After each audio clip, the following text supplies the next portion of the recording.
Welcome to the Rim Brake Rodeo. We hope this video helps. Park the car, turn off the ignition, and set the wipers to the parked position so you won't trigger them while working. Measure blade lengths.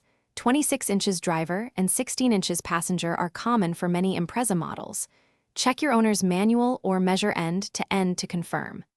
Gather new blades rated for your climate, gloves, and a soft cloth to protect the windshield when you lift the wiper arm. Work on a flat surface, and keep replacement parts nearby for a quick swap.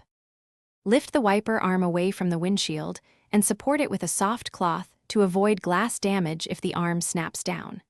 Rotate the blade assembly until the locking tab is exposed and accessible. Most Subaru Impreza models use a common hook style or pin adapter.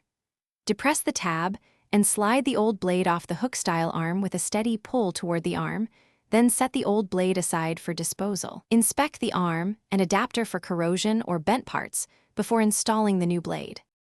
Align the new blade's adapter with the arm hook and slide until you hear a secure click indicating the locking tab engaged.